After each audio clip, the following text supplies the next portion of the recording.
Hey guys, it's Mana here, and we're back with some more Seduce Me, the Otome. And yeah, it's been a little while since we played this, so let's just jump right back in and get to the fucking monkey. There was more. I knew there was more. I remained silent as she took a breath. I had come to visit their castle one day, and when they told me that the boys were gone, I became frantic. Without the contract marriage, the demon lord would have had the freedom to march on my kingdom and conquer it. I couldn't let that happen. So I tried to find a way here. I searched the castle during my brief visit, trying to find out where the boys went. I found it. This man left behind a small trace of a spell, small enough to be undetected by the inhabitants of the castle. Diana looked to me, a look of pain on her face that made my already pained heart feel like it was punctured by needles. Demon magic is best with consent, but takes more energy when forced. So, in a blind need, I recast the spell and used that man's life force to open the bridge once more and seal it completely when I walked through. I didn't know I was taking the rest of his life. Oh, By the time the bridge closed, the man had already passed. He was visiting someone in a nearby hospital, so when I left to find the boys, the staff had found him and tried to revive him. I didn't want to take his life. I thought he was a younger man. I didn't know he was as old as he was. It's my fault this man is dead. But I needed to come to the human world, and he was my only chance to get close enough to track the boys down. Diana tensed up and stared at me. Her face was painted with regret and sadness, something not like her usual self. You killed my grandfather. Your grandfather? I can't attack her. She was just trying to find the boys. I needed to leave. I needed to go. I quickly turned and ran, hearing Diana call out for me from behind. Wait! I ran. I didn't look back. I couldn't look back. She started all this. She was the one who turned my world upside down. She was the reason for this chaos I was in. She took my grandfather away. I ran through the gates of the cemetery and through the streets to my house. This time, the world was in slow motion, and I was the one going in fast forward. I didn't care what was going on around me. I just needed to run. My heart began to freeze in my chest, pained by the feeling of needles and knives piercing through it. Tears were running down my face, but I knew where I was running. I ran through the front gates of my house and sprinted inside. I zipped up the stairs and ran into my room. As I slammed the door behind me, I began to weep violently. I leaned against the door and slid to the ground, crying. My world was crumbling, and I didn't like it. My world was broken apart, and I didn't want it. All I could do, though, was cry. My heart denied me from thinking about anything else. I cried. I continued to cry. I let my heart empty of its pain with each tear that ran down my cheeks. My scream echoed through my room, bouncing around reverberating into my ears. I didn't care if it hurt to hear it. I didn't care about anything anymore. All I cared about was crying. I curled into a ball and cried. I didn't even know when I passed out. I didn't remember closing my eyes and letting the darkness take me. The darkness was comforting. I felt my sadness numb within it.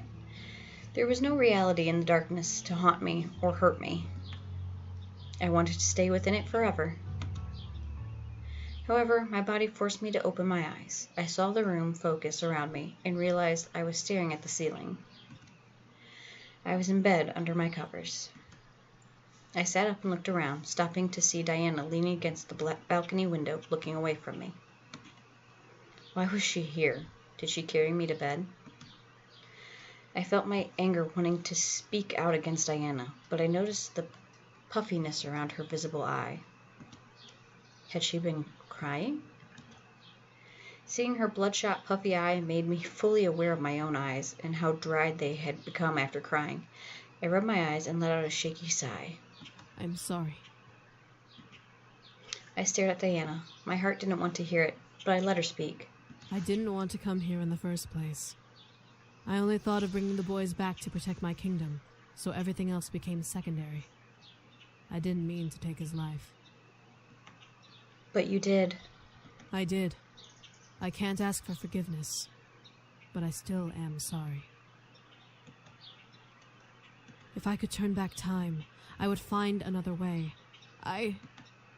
You know, it's because of you that I met the boys. Huh?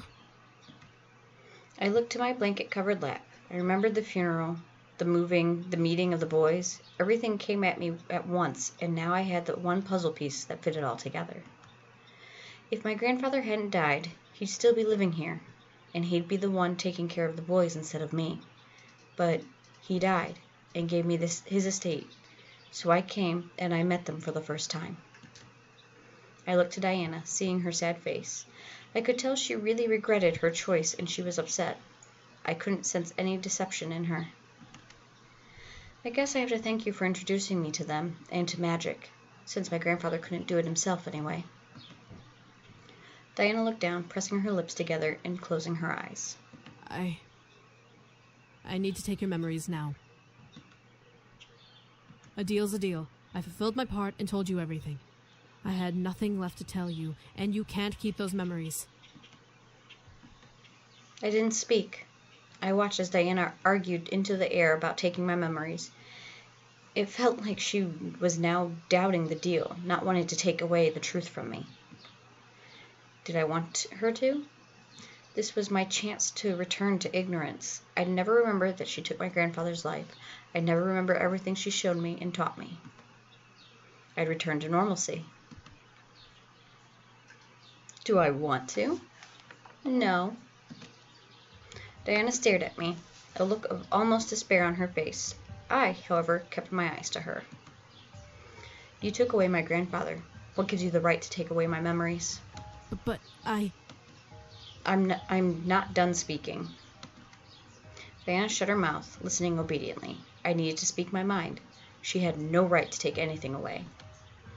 I knew the truth now, and that was all that mattered to me. Screw the rules. I deserve to remember everything. I was thrown into this mess because of you. No one has the right to take anything away from me. Diana took a step towards me, and I was ready to snap at her. However, she gently leaned over me and ran a hand over my head. all right. What? I won't take your memories. I stared up at her in shock. Was she serious? Diana smiled at me and stood back up. You're right. You deserve to know everything. It's the least I can do. I felt almost joyful. She agreed with me. This was a huge deal. I still didn't forgive Diana, but it was better to know than to be left in ignorance. Eventually, I would be able to move on. Until then, Diana was willing to stay and teach me the life my grandfather knew in redemption. It was something. Head back to sleep and I'll teach you more in the morning. I'll stay a few more days until you know everything. Yay! Something felt off, but I nodded, feeling exhaustion drift over me again. Was this natural? I didn't know. My head began to spin and I needed more rest. Diana gently laid me back down and moved hair from my face. Rest. As if from a spell, I closed my eyes and fell back into an unconscious darkness. My heart was healing, and it would take time to heal. Thankfully, it had time now to heal and to grow stronger.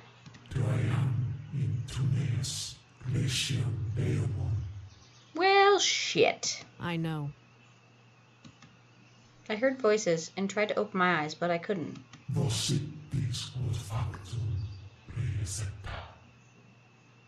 I don't speak Latin. You don't need to remind me, Angel. I'm just doing my civil duty. An angel? What was an angel doing here? Why was Diana talking to it? Something about baptism. Do what you need to do.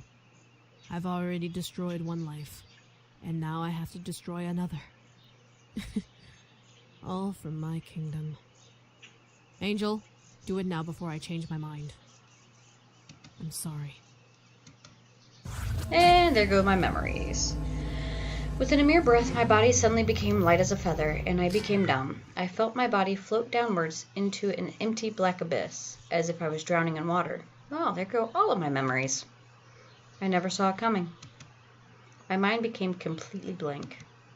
I had no memories, no feelings, nothing. I became a blank canvas, a body without a soul. Pure, innocent, ignorant. End. Pure, innocent, ignorant.